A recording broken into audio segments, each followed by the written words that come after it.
I went climbing with Freddie, with Theo. I was climbing with Ryan as well. And they were all really into this and keen to learn about this. So I guess I would put my life in all of their hands. Welcome to Watch Mojo's Poppin' the Culture, your weekly entertainment check-in. Me, you know me, I'm your host with the most, Mojo. That's right, it's Mr. Hollywood himself, Matt Demers, with another fantastic show coming your way. I'll be speaking with some of the stars of the sci-fi drama film Next Exit. So great. Plus, I've got stars of the adventure thriller film Summit Fever. It's a big show, but we're kicking things off like we always do with your Hollywood headlines. All right, everyone, we begin with the ongoing saga surrounding Elon Musk's Twitter acquisition. That seems a little bit like either superhero or supervillain. You have to choose one. Trying to do useful things. First off, the new Twitter owner announced an immediate ban on impersonation accounts. Among those targeted was comedian Kathy Griffin, who was trolling the CEO by changing her Twitter handle to be Elon Musk. I died laughing, now I hope you died. I'm quite sure this is from one of my aunts in Chicago. Griffin has since defied the ban by continuing to troll Musk using her deceased mother's Twitter account. Meanwhile, other celebrities are exiting the Elon-run social platform, including Whoopi Goldberg. I'm getting off. I'm getting off today because I just feel like, it's so messy. And as for Elon's proposed $7.99 Twitter Blue subscription plan, which would allow people to get the verification check, among other perks, it's still very much in the works, this despite backlash from other celebrities, including Stephen King and the Incredible Hulk himself, Mark Ruffalo. That's my secret, Cat. I'm always angry. All right, well, here to share her hot takes with us today is Watch Mojo's very own Phoebe DeJeux. Phoebe, we're starting with Elon Musk. What do you make of this whole Twitter mess? Oh God, mess is a light word to say about this whole disaster. I just think that everything happened so quickly. The massive layoffs, and now they're asking people to come back. It's just, I predict, that it'll kind of go bankrupt within the year. Honestly, it's just that bad. Our reality might be a video game, and we're all just computer simulations being played by a teenager in another planet. That's great, Elon. Okay, well, moving on to movie news, as the highly anticipated Black Panther Wakanda Forever is finally upon us. He's coming for the surface world.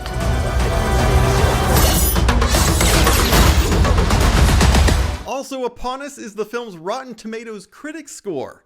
The movie currently boasts an impressive 94% rating, while the first installment had a 96% score. All of us very much believe that this feels like the most important movie we've ever made.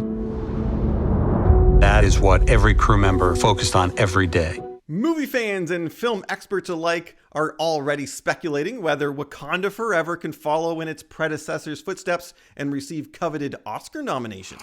And the Oscar goes to Ludwig Göransson. Black Panther. And don't forget, Phoebe, the 2019 Black Panther film was the first superhero movie to make it on the Oscar Best Picture nomination list. Can it do it again?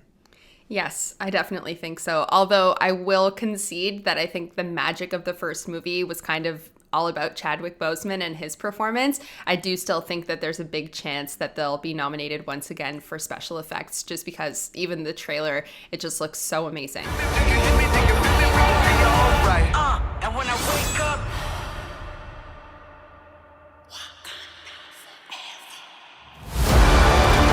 Okay, sticking with movie news, as The Boy Who Lives may ride again. That's because executives at Warner Brothers Discovery have said they are very interested in making new Harry Potter movies.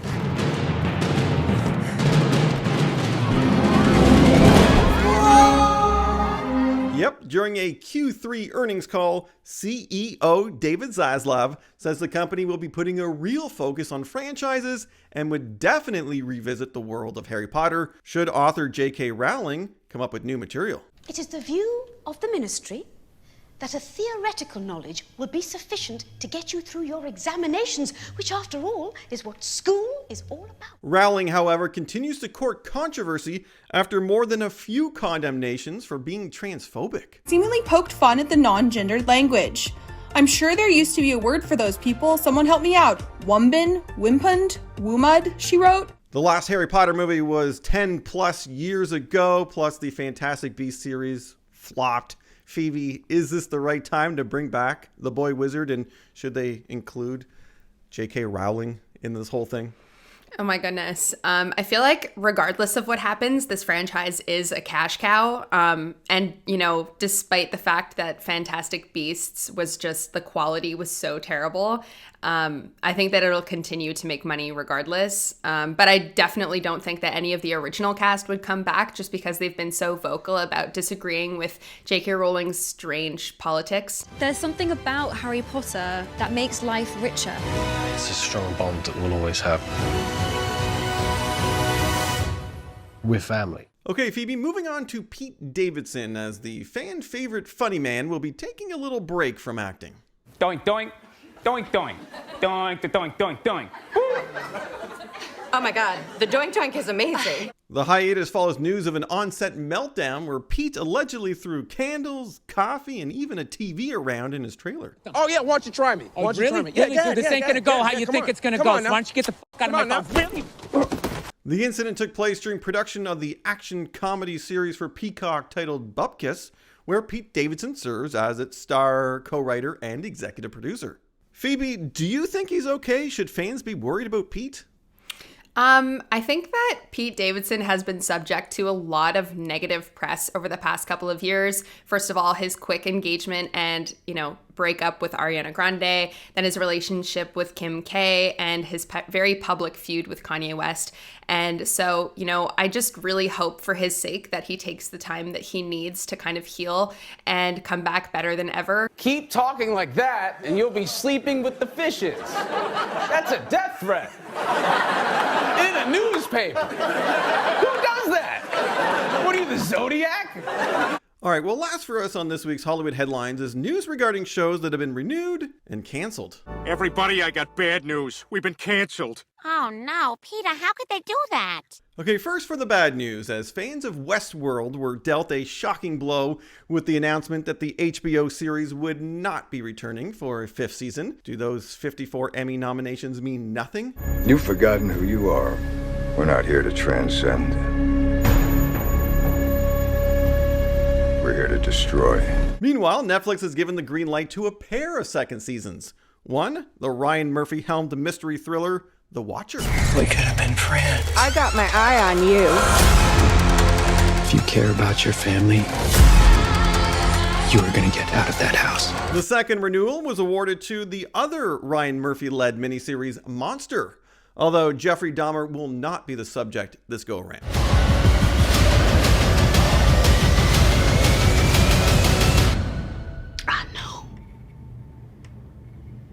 But nobody heard me. All right, Phoebe, 2 things. First, what went wrong with Westworld? Oh my goodness. So a couple of years back, we actually did a recap series for every episode of Westworld Season 2.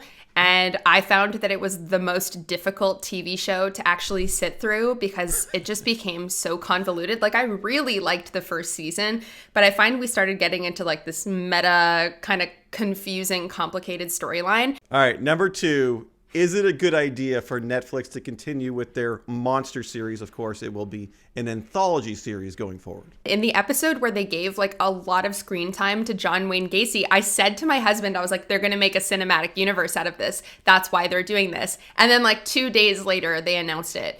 I have a bit of an ethical issue with creating like this franchise of television based on real life serial killers. As we've seen with the backlash of Dahmer, there are real world effects for the victims' families when this kind of thing kind of gets re-brought up in media.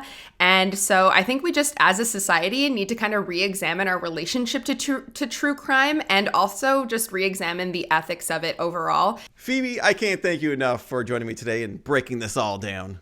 Oh, thank you so much for having me. But I can't have you leave just yet because we got to take a little trip. You know the trip. Beyond the list.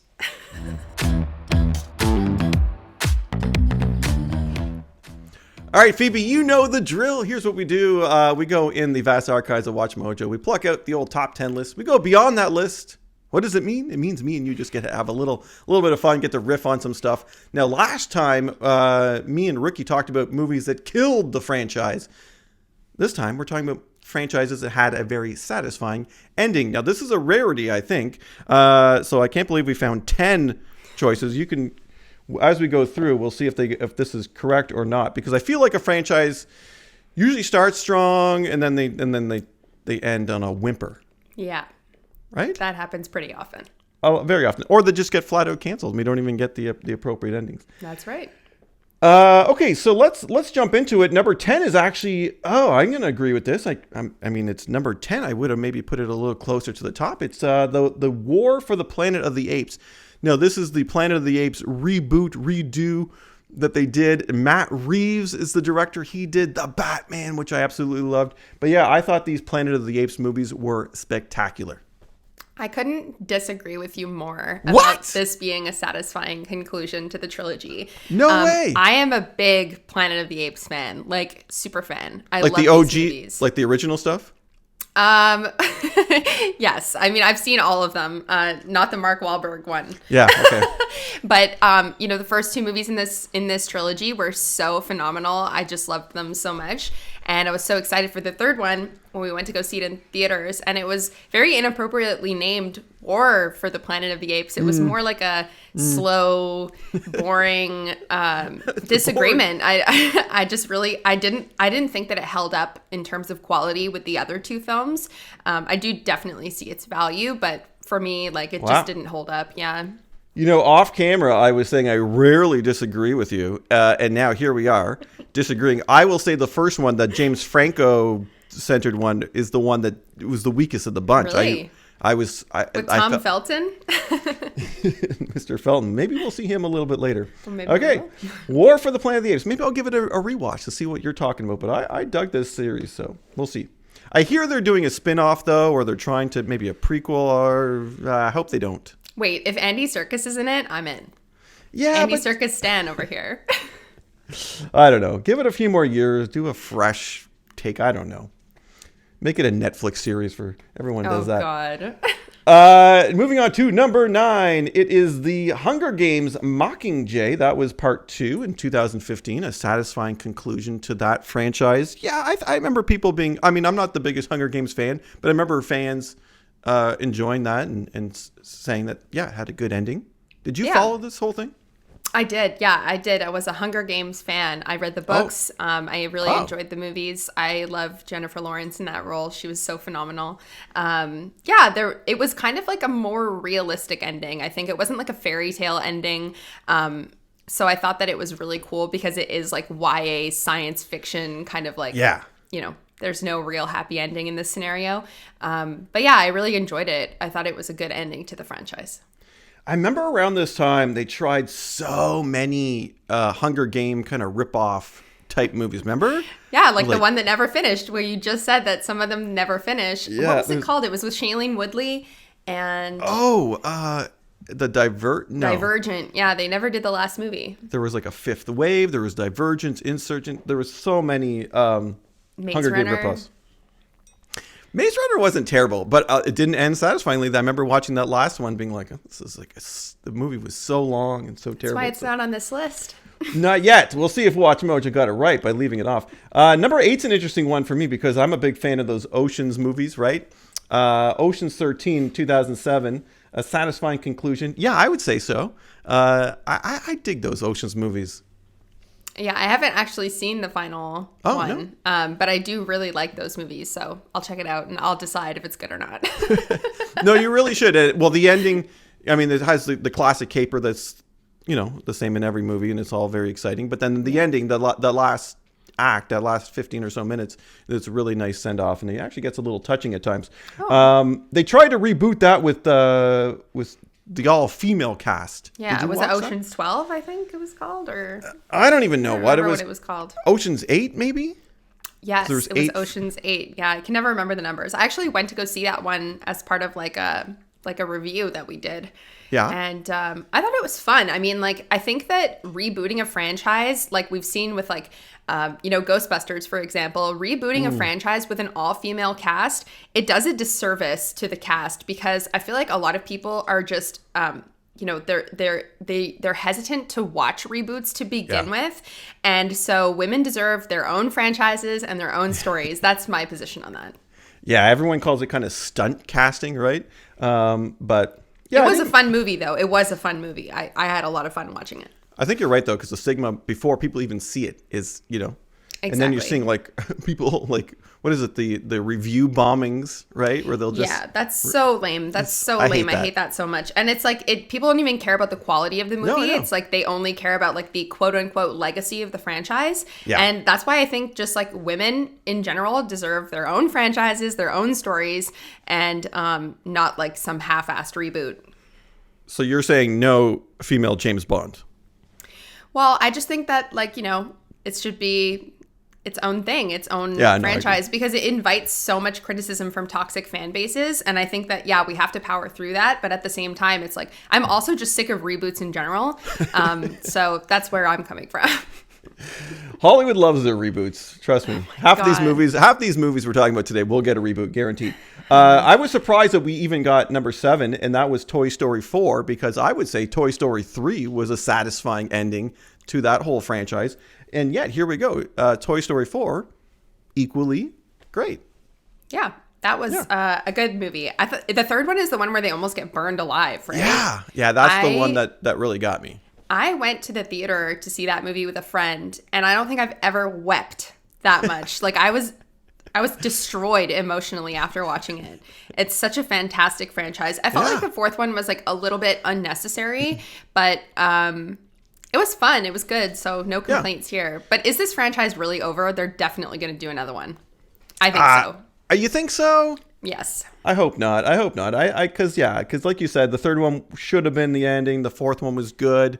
They were pushing it a little bit. So I think if we get another one, they're gonna make that money, baby. You gotta make that. You gotta make that Pixar money. All right, number 6, Back to the Future, Part 3. Okay, let's not anger the Watch Mojo lady, Rebecca Brayton, who's like probably the biggest Back to the Future fan I know. Period. Yeah. But yeah, no, good ending. Yeah, I mean, like the first one is like the OG classic, really good one. But a satisfying ending to a really fun trilogy. It really was. I wouldn't have put it this close to the front, but maybe Rebecca. Careful. She probably joined that ranking meeting. Like, where's Back to the Future? Where's Back to the No, I'm sorry. Rebecca, we love it. 1990 it came out. Man, those are great movies. They had them on 1990. Yeah. Really? Wow. That's crazy. Well, yeah, because the Back to the Future franchise is an 80s property, but they have them now on the Prime. There's so many streaming services, but they're all, I think it's the Amazon Prime. They had them all, and I started rewatching them, and they still hold up. The fun. They just don't make them like they used to, guys. Don't make them like they used to. No, they don't. Especially those like fun action family movies. Just classic. Fun for the whole family. There you go. You could have been on the back of their VHS tape. Don't you miss that when you do the pull quote? Yeah. And it would be like some outlet you've never heard of, like CKNG, Pensacola, Florida. Like, what? It's so funny. Like, I just watched the trailer for The Whale that came out 2 hours ago. And literally the whole trailer is just that. It's just like, this movie is insane. The New York Times. I'm like, what? This is a trailer. I know. I think I've watched too many of those SNL parodies that it's like, that it lessens the effect. Number 5, we're at the midway point. Okay, we're going to get classic for those classic movie fans. 1966, we had The Good, the Bad, and the Ugly, which is a fantastic movie, but it ended that series.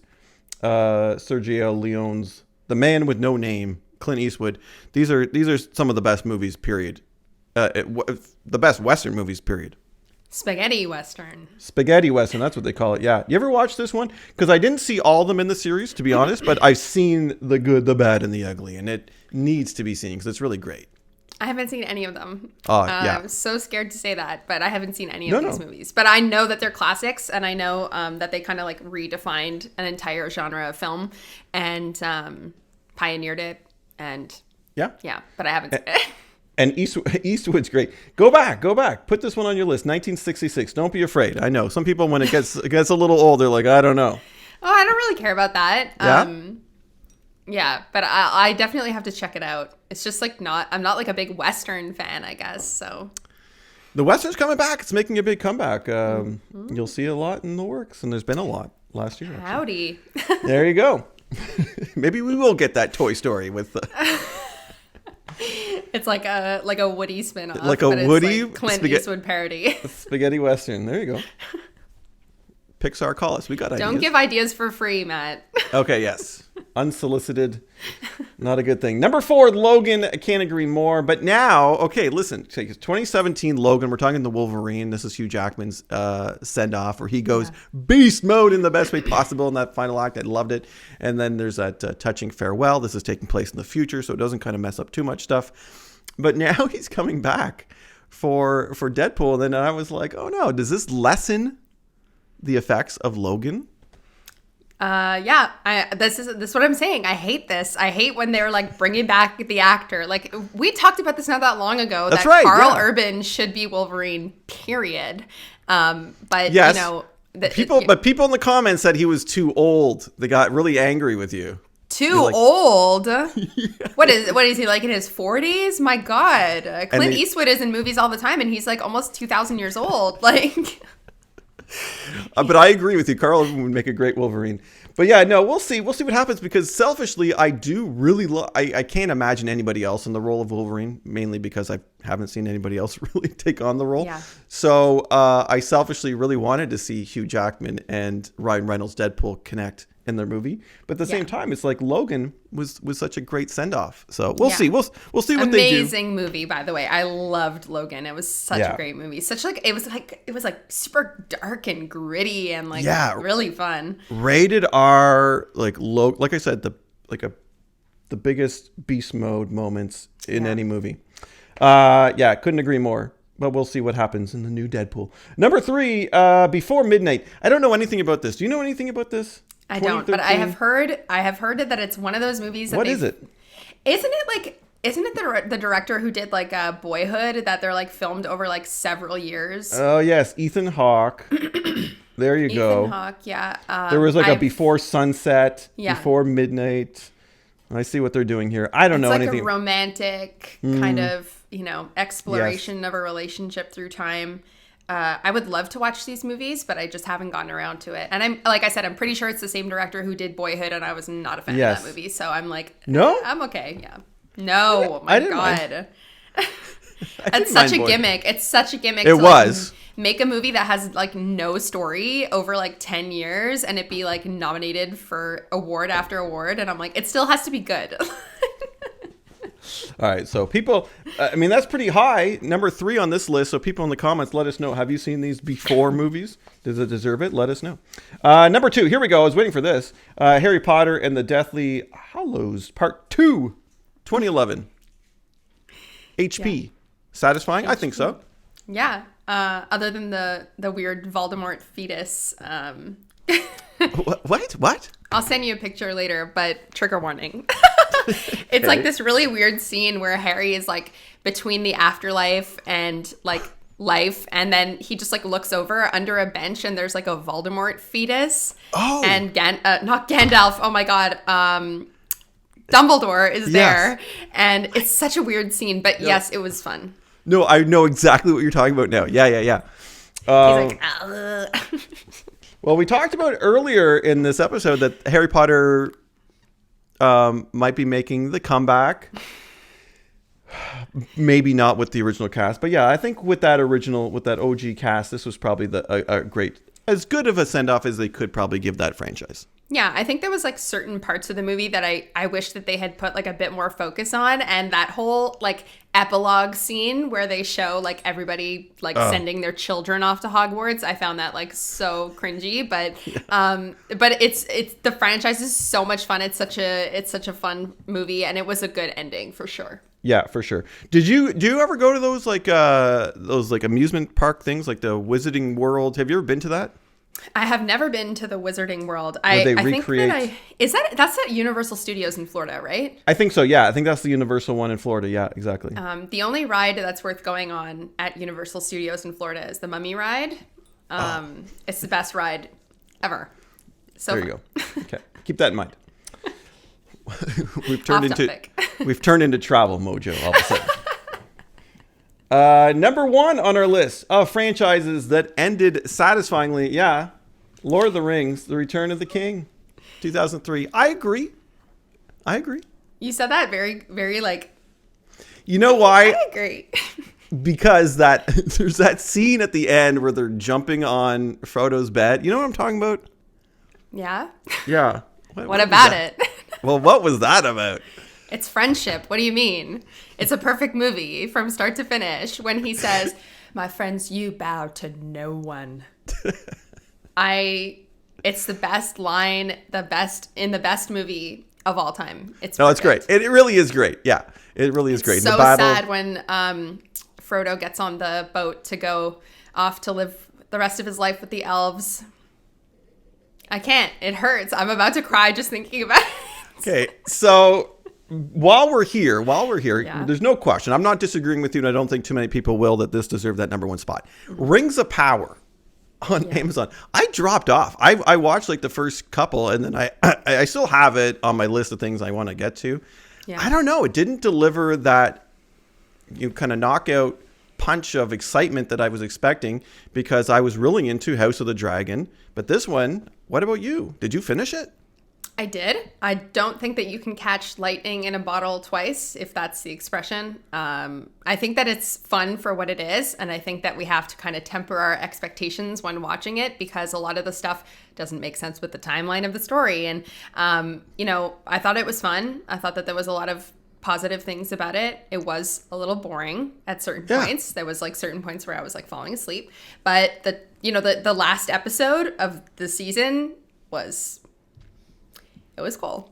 Okay, so cool. I will continue my journey. I haven't completely stopped it. I just took a pause. So I will let you know what I think. Continue the fellowship, my friend. It's just a fun thing to watch. I don't take it that seriously. And there's like so many people online like ripping it to shreds, and it's like, it's a TV show. It's fun. Yeah. Just like suspend your disbelief. I understand that there's like certain things that like, literally don't make any sense, but I'm having fun. It's just for fun. Yeah, it's not like it costs like, $1 billion or anything, right? So, I'm like, true. Phoebe, thank you so much. Always a blast having you here on the program. Oh my God, thank you for having me again and again. All right, well, everybody, we're going to keep the fun going, because it's now time for our Mojo Chats of the week. Ooh. So why can some people see ghosts? The strong connection between Rio and his father brought them together, and the rest is, well, history in the making. The movie is titled Next Exit. It's this really great, moody, haunting mixture of different genres. Well, who better to tell me about it than one of the stars? Hey, Katie, how are you? Hi, I'm so good. How are you? I'm doing fantastic. Okay, I'm excited to chat with you about this because I've been thinking about this movie a lot. Obviously, we're dealing with some interesting concepts. Well, talk to me about why you went along for this ride. What was it about your character, Rose, that said, yeah, I got to be that character?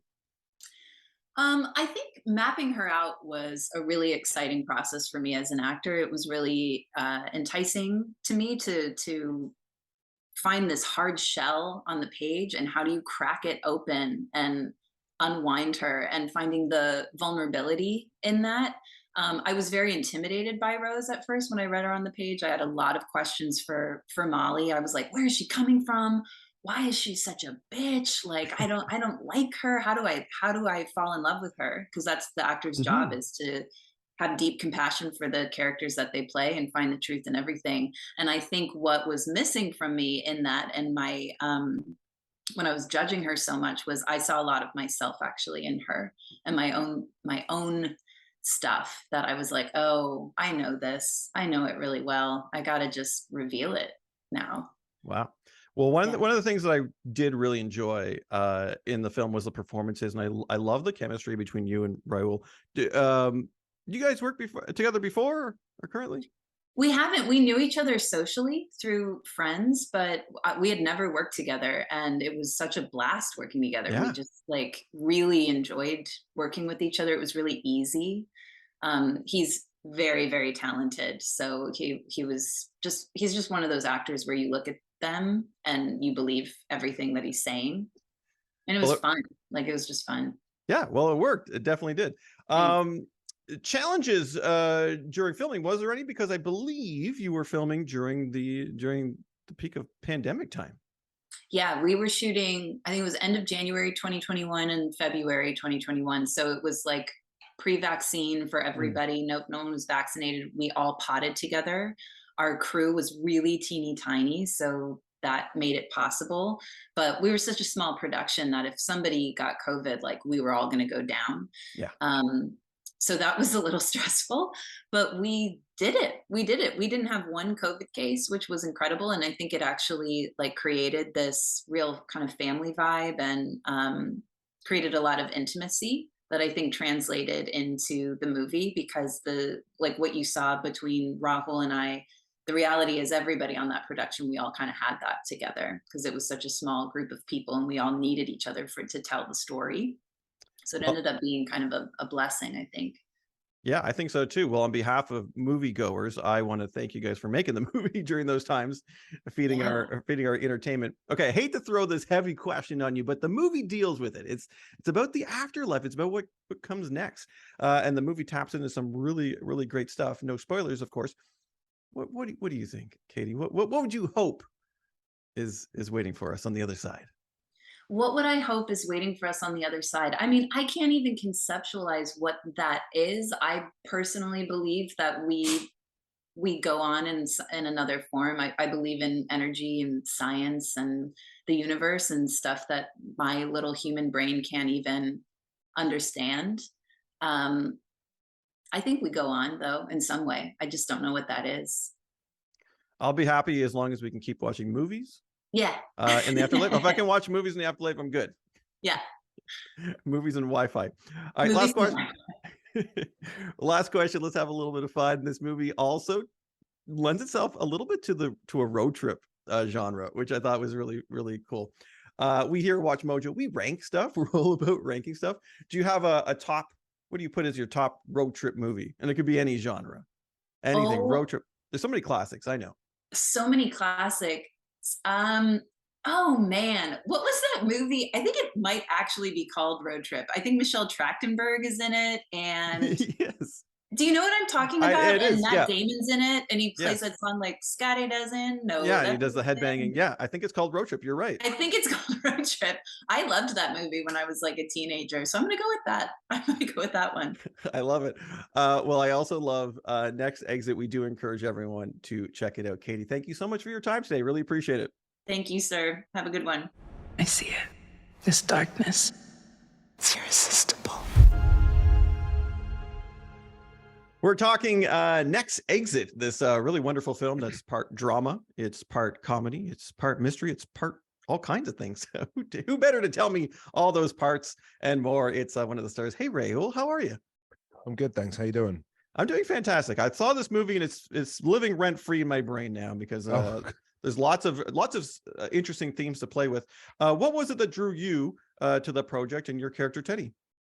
It was just the right time for me. I was shooting Midnight Mass, and the script had been sent to me by Mike twice, I think, and my manager and Rose.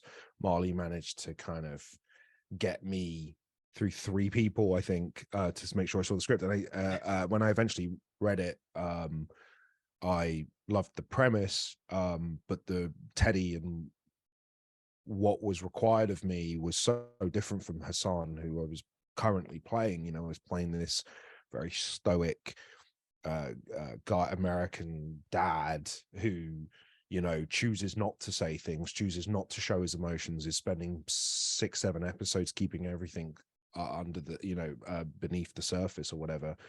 And Teddy is the complete opposite, wears his heart on his sleeve, is a motor mouth, and it was just what I kind of wanted to do next, from a process standpoint. It because I only had like, originally I was supposed to only have 10 days off between mass and this, and that's how I was looking at it. I was like, well, what's going to make me want to not take a holiday? And it was the opportunity to play someone I could like have fun with and muck around and improv and play with Katie and stuff like that. Well, it definitely worked, because one of the things that I did enjoy was that chemistry between you and Katie. You didn't work together before? There was no prior. No, we know each other. Katie used to be Rose McIver's roommate. That's right. Yes. Yeah, while we were doing iZombie. So I had met Katie twice, I believe. I met her at a convention, and then weirdly I met her she was having a leaving party that Rose threw, which I would have met Mike, who hadn't directed Hush yet. I think Mike, it was really early on for Mike in his career. I think we may have, this was when Mike was smoking, and I remember me being one of the only smokers in him. So we may have shared a cigarette. What's up? Nice to meet you. What are you doing? I'm a director. I'm on iZombie. And then we never spoke again. But that's how I knew Parker. But not professionally. Obviously, she was on Blind Manor in the one episode that none of the cast are in. But yeah, so this was our first real project together. So kids out there, when you're at a party, you never know who's going to be in your future. Right. It could be your next boss. There you go. All right. I posed this to Katie, and I mean, I hate to throw such a huge question at you, but it really deals with the movie. We look at what's next, the afterlife. What do you think, Rahul? What do you hope? I'm an atheist, so none of it. It's all garbage to me. It's your worm's food.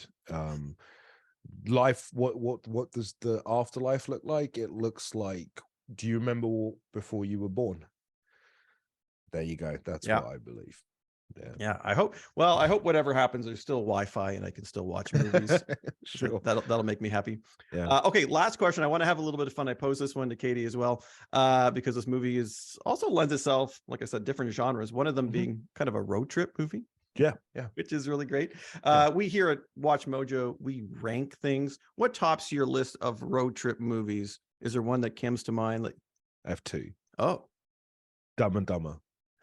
Yes. Dumb and Dumber is one of the greatest road trip movies of all time. And secondly is Mad Max Fury Road. I'm not wrong. By definition, that is also a road trip movie. Polar opposites, but equally amazing. Well, listen, we do encourage everyone to check out Next Exit for all this intrigue and excitement and fun. And like I said, it will keep you thinking at night in the best way possible. Rahul, thank you for your time today. Really appreciate it. Pleasure, Matt. Thanks for talking to me. All right, hold on to your butts, because it's now time for my chat with the stars of the adrenaline action thriller Summit Fever.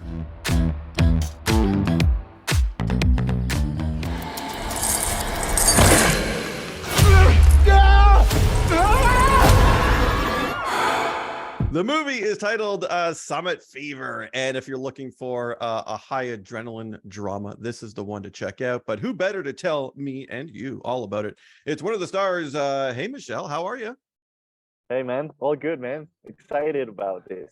Yeah, listen, I literally just watched this, and I've been thinking a lot of it. Well, okay, before we get into kind of the technical aspects, give us the tease. Let people out there know what they can expect out of this movie and out of your character in particular. Yeah, so this is basically a movie about two best friends going on a mountain trip, a really dangerous one, to go on 3 really dangerous summits to get sponsorship out of this trip. And we've got many things happening in this movie: friendship, love stories, death. My character is the one passionate about this summit fever. So I'm really the one pursuing a career and getting sponsorship through this trip.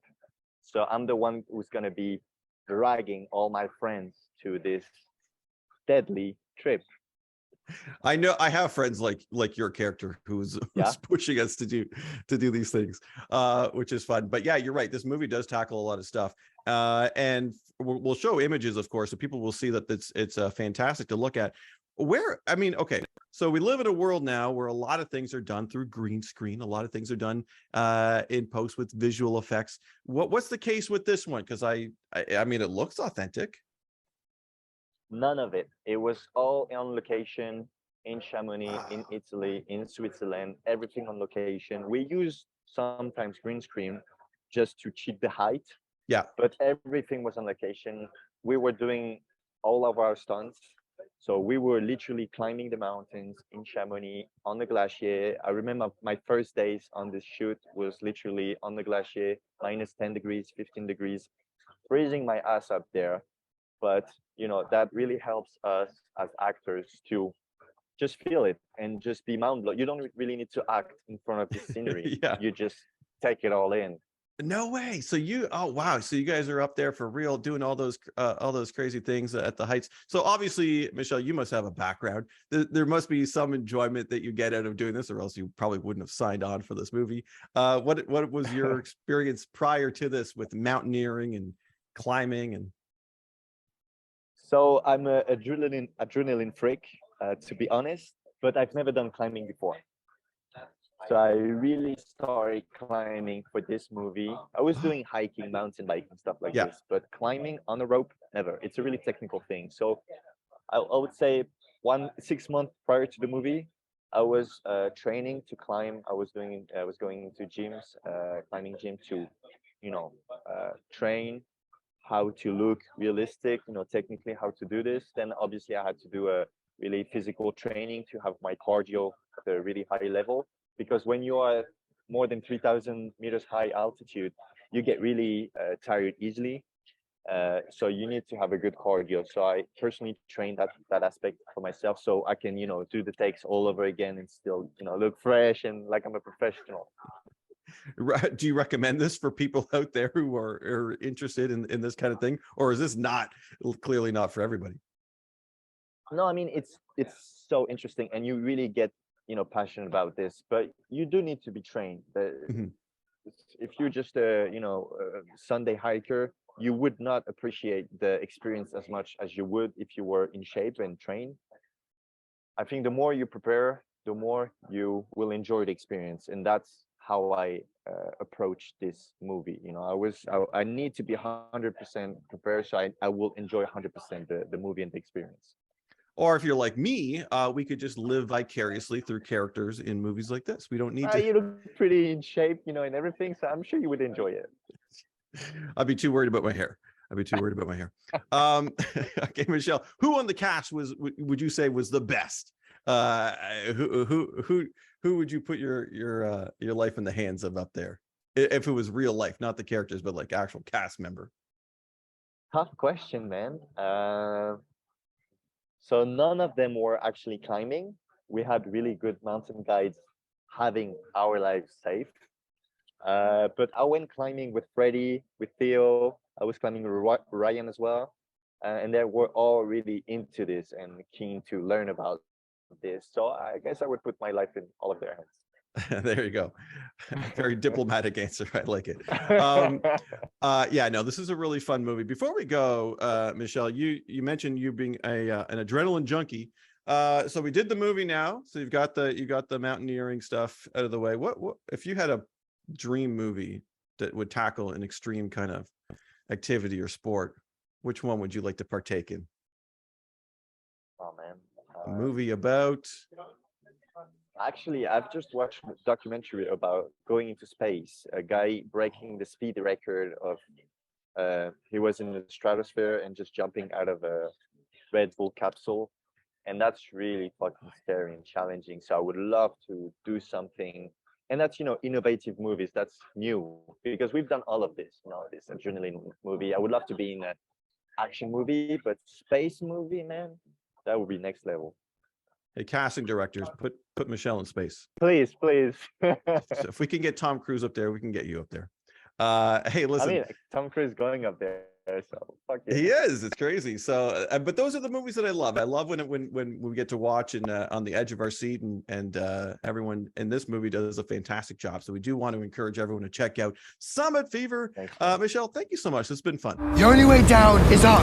You have to trust me. I can do this. The movie is titled Summit Fever, and this is a thrill ride. It's a drama. There's a lot going on, and here to tell us a little bit more about it is one of the stars. Hey, Mathilde, how are you? I'm doing great. And you? I'm doing fantastic. Listen, I'm excited to chat with you about this movie. This is interesting. I've come to realize or educate myself on the fact that this was actually filmed out in the wild. We're not doing little CGI stuff here. What was your experience prior to the movie with mountaineering and all that stuff? Actually, I've never been to the mountain. It was my first time. I'm not a skier. I'm not a mountaineer at all. Yeah. So it was quite exciting, the idea to go. It was the pandemic also. Yeah. So we're just so narrow in our home. It was lockdown. So just the idea of going to the mountain was just amazing and exciting. So it's not really good, so it's a bit hard for me to express myself. No, not at all. Well, I was going to say, so if you hadn't done this before, was there like a training boot camp that you had to go through to? Not at all. Actually, I'm dubbed. Like another person is skiing instead of me. So everything was shot before like 5 years ago or something. So they just needed to have like the Isabel, but the actress, not the skier. So movie magic. Listen, it fooled me. That's fantastic. What do you think people can expect out of this one? Give us the tease. What do you hope people take away from this movie? And because there's a lot going on. Yeah, it's a story of love and youth. I think it's like sometimes you need to be to go against yourself to find yourself. And it's actually what it is about. So Michael is really sad and he needs to, I guess, find his adulthood. Yeah, it's a coming of ages in all points. I'm sorry, my English is it's super hard for me, but it's a story of love and youth and yes, and craziness. You know, those people going on mountains, they are a bit crazy. Like, it's something so... So I talked to one of your co-stars, Michel, who says that he's an adrenaline junkie. Like in real life, he loves doing this stuff. After doing this movie and seeing the movie and seeing other people do all these pretty intense things, do you, Mathilde, want to go out there now? Do you want to start? No? I guess it's something different. You know, you have to be a bit mental to do those kind of stuff. I'm super clumsy. I don't trust myself that much to go up a mountain. You know what I mean? It's like no, but it was kind of fascinating to meet those mountaineers. You know, who've been like quitting everything to go on a mountain, which is like quite crazy. No, but yes, to answer to your question, no, it didn't give me any desire to do that. You're not alone. I'm the same way. I'll live vicariously through these characters in the movies. I need my cell phone, a Wi-Fi connection, and some good hair products, and that's it. So what's next for you, Mathilde? I was trying to go through. Is acting something that you want to keep doing? Do you have any projects on the go? I'm currently shooting a show for Apple TV about Joe, which is quite exciting. And yes, another project coming. I should be shooting like next week or something, but it's a secret. Okay, excellent. Well, maybe we'll catch up when the time comes to definitely chat about it. Okay, last question. Let's have some fun, because what happens now when people watch movies, whether it's at the theater or at home, well, maybe it's just me that does this, but I like to pair my food and my beverages with the movie, right? Because it doesn't necessarily need to be popcorn and Coke. You could, especially if you're watching from home. What would you pair?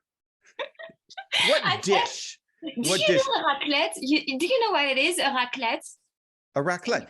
Oh, yeah, is this you heat little things? Cheese. Yeah, it's melted cheese. Like you eat that at the mountain. It's really like convivial. You have all your friends having melted cheese over like some like charcuterie. Do you know that cold cuts and yes, yeah. Yes. Let's do a raclette watch party with Summit Fever. Yeah. With a little bit of wine, right? We need some. Yeah, white wine. It'd be White great. wine. Yeah. I'm in. It's a Cool. it's a date. It's a dinner parties. Fantastic. Perfect. There you go, everyone. Summit Fever. Thank you so much, Mathilde, for chatting with me today. Thank you. All right, well, that's going to do it for this edition, everybody. Big thanks going out to Phoebe DeJeux for bringing the fun, as she always does. And big thanks going out to all my guests this week as well. Michel, Mathilde, Rahul, Katie. Can't thank you enough for joining me today. Make sure you check out Next Exit and Summit Fever. And hey, a big thanks going out to you for watching and listening. Till next time, I've been Mr. Hollywood, poppin' the culture.